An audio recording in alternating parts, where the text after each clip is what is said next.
today has been launched this morning, although it's been revealed, I guess, that Christian social justice organisation Common Grace Aotearoa. Now, you always know there's something wrong with an organisation when it's decided not to include the country's name in it. Common Grace Aotearoa. We actually had a chat with one of their spokespeople last year.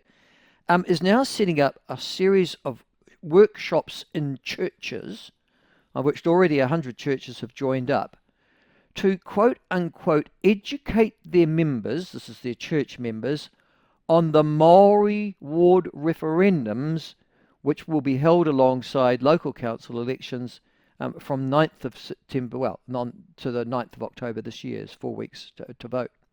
And obviously we'll know all the results on the 9th of October. Now, the referendums, as you know, come out of the coalition agreements with both ACT and New Zealand First, that councils that established Maori wards without referendums have to hold a binding poll alongside their local body elections, and the outcome will be determined by majority vote. Well, fair enough, you might think, all very democratic. Well, no, because the churches, and this is representatives of the Anglican, not all of them, I noticed the Presbyterians are missing, Anglican, Methodist, Catholic and Baptist churches, the leaders of, have put their names to the campaign to publicly state their support for keeping Maori wards and encouraging, quote unquote, their people to get educated and make an informed vote. In fact, Common Grace Aotearoa co-director Alex Johnston said, older Pākehā voters are a key demographic to get on board. Now, can I say, I don't mind the churches being political. Churches have been political forever. I'll come to that in a second. But I do object to when they try and use words that aren't true. You know, I've always believed, particularly Christian church, having been an Anglican myself, well, still am really technically, and that is that education and indoctrination are two different things, all right? So if you're educating me, you're giving me the facts, and then I'm from those facts able to make up my own opinion. Thanks very much. Indoctrination's when you're saying we want you to believe this, and we're going to fit certain facts to support that narrative. You know the difference between education and indoctrination. Of course you do. Well, Common Grace Aotearoa don't. The leaders of the Anglican, Methodist, Catholic and Baptist churches don't. Which worries you when you don't understand the English language, how on earth you can possibly give instruction, and moral and political instruction, to supposedly your flocks, your gatherings, your congregations. Bizarre. English. No. Education, indoctrination, not the same thing. And from what the words that I've already given you, the direct quotes that I've shared with you this morning, you can see that obviously it's not education. The desire is to go and convince people that their particular ideological narrative is the correct one. Okay, let's try and use the, all right, so let's move on from the fact that they don't understand the English language, these church people. Let's go to the next one, shall we? And that is, well, what are the arguments of this? Well, here we go. Shall I try the president of the Methodist Church, all right, who is obviously of Maori extraction? Well, I'm assuming so. Te Aroha Roundtree, okay, president of the Methodist Church, who says in an argument of the Maori wards, for too long, Maori communities have been underrepresented in decision-making processes that directly impact our lives, land and futures. Okay, so the president of the Methodist Church has already decided to distinguish himself from the rest of the Methodist Church who aren't Maori. Cool. Maori wards help address this imbalance by dedicating spaces where Maori perspectives, values and priorities can be meaningfully included in council decisions. So it's basically they want some sort of cultural hegemony that only belongs to them to influence decision making. Interesting argument. Whereas retired Anglican Archbishop Sir David Moxon says his responsibility and support for Maori wards comes from a desire to honour the treaty. We have a moral obligation, he says, to seriously consider how we can support this way of being now in local councils. Now, remember, the Anglican Church is in actual fact slightly schizophrenic. It has to be said. It's always been slightly schizophrenic ever since Henry VIII started it up. And I'm an Anglican, so good God, I've been in the madness. Listen, they've got a Pākehā version of the church, the Anglicans in New Zealand, a Maori version of the church, and really interestingly, a Pacifica branch of the church as well. And all three houses have to agree before the Anglican Church does anything, which is why the Anglican Church doesn't do anything. And if it doesn't do anything, it's incredibly ineffectual and pathetic. Well, that's the Anglican Church summed up in one, really. And then Catholic Bishop Peter Cullinane said, and this, from a Catholic bishop who you'd think would have studied theology, but obviously not, Jesus didn't exclude people. That's why I'll be voting to keep the Maori wards.